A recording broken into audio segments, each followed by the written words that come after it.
Night by Elie Wiesel, Section 3.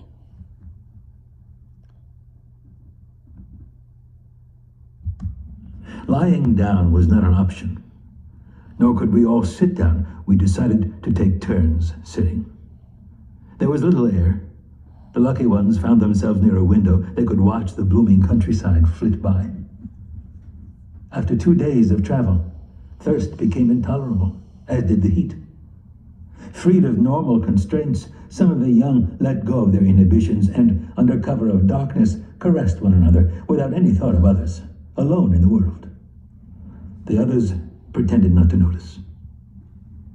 There was still some food left, but we never ate enough to satisfy our hunger. Our principle was to economize, to save for tomorrow. Tomorrow could be worse yet. The train stopped in Kashau, a small town on the Czechoslovakian border. We realized then that we were not staying in Hungary. Our eyes opened, too late. The door of the car slid aside. A German officer stepped in, accompanied by a Hungarian lieutenant acting as his interpreter. From this moment on, you are under the authority of the German army. Anyone who still owns gold, silver, or watches must hand them over now. Anyone who will be found to have kept any of these will be shot on the spot. Secondly, anyone who is ill should report to the hospital car. That's all. The Hungarian lieutenant went around with a basket and retrieved the last possessions from those who chose not to go on tasting the bitterness of fear. There are 80 of you in the car, the German officer added.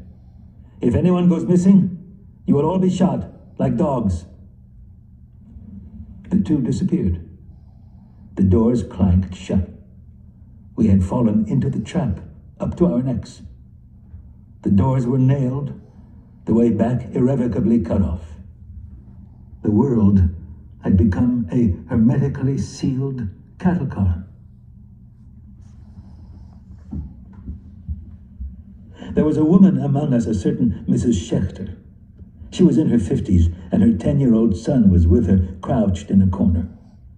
Her husband and 2 older sons had been deported with the first transport by mistake. The separation had totally shattered her. I knew her well. A quiet, tense woman with piercing eyes. She had been a frequent guest in our house. Her husband was a pious man who spent most of his days and nights in the house of study. It was she who supported the family. Mrs. Schechter had lost her mind. On the first day of the journey, she had already begun to moan. She kept asking why she had been separated from her family. Later, her sobs and screams became hysterical. On the 3rd night, as we were sleeping, some of us sitting huddled against each other, some of us standing, a piercing cry broke the silence. Fire! I see a fire! I see a fire! There was a moment of panic. Who had screamed? It was Mrs. Schechter. Standing in the middle of the car, in the faint light filtering through the windows, she looked like a withered tree in a field of wheat. She was howling, pointing through the window. Look at this fire! This terrible fire! Have mercy on me! Some pressed against the bars to see. There was nothing, only the darkness of night. It took us a long time to recover from this harsh awakening. We were still trembling, and with every screech of the wheels, we felt the abyss opening beneath us. Unable to still our anguish, we tried to reassure each other. She is mad, poor woman. Someone had placed a damp rag on her forehead, but she nevertheless continued to scream, Fire! I see a fire! Her little boy was crying, clinging to her skirt, trying to hold her hand. It's nothing, Mother. There's nothing there. Please sit down. He pained me even more than did his mother's cries. Some of the women tried to calm her. You'll see, you'll find your husband and sons again in a few days. She continued to scream and sob fitfully. Jews, listen to me, she cried. I see a fire. I see flames, huge flames. It was as though she were possessed by some evil spirit.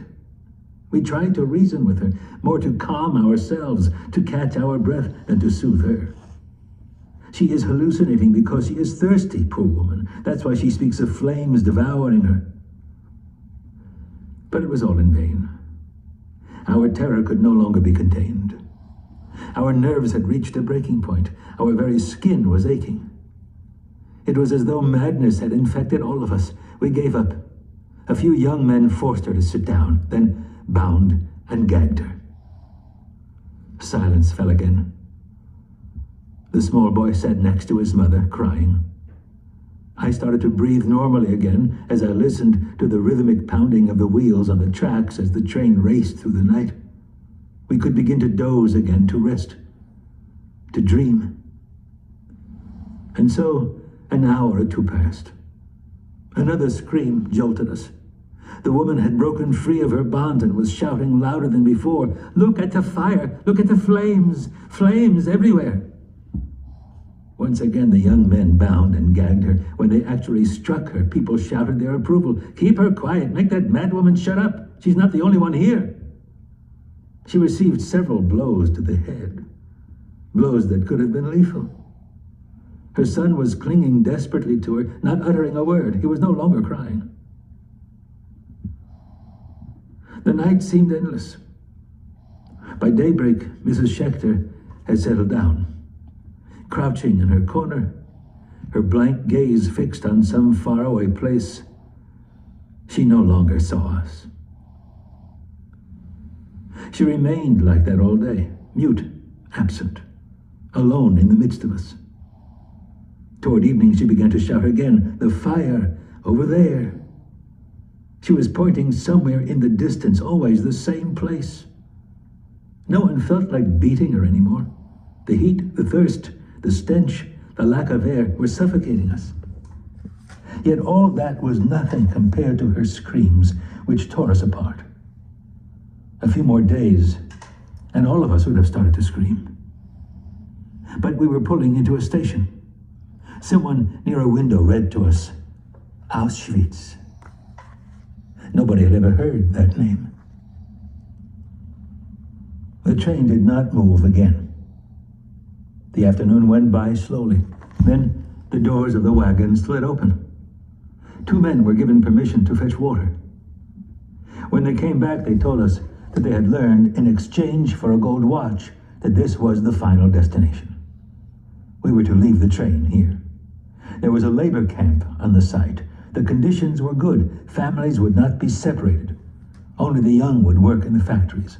The old and the sick would find work in the fields. Confidence soared. Suddenly, we felt free of the previous night's terror. We gave thanks to God. Mrs. Schechter remained huddled in her corner, mute, untouched by the optimism around her.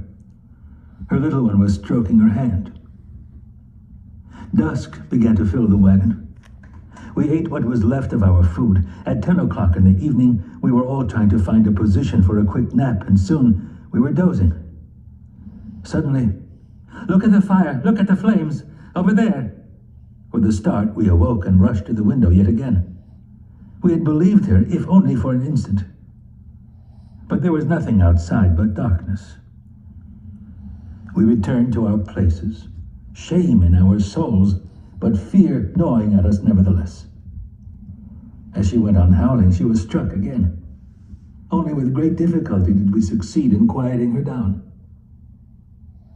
The man in charge of our wagon called out to a German officer strolling down the platform, asking him to have the sick woman moved to a hospital car. "Patients," the German replied. "Patients should be taken there soon." Around 11 o'clock, the train began to move again.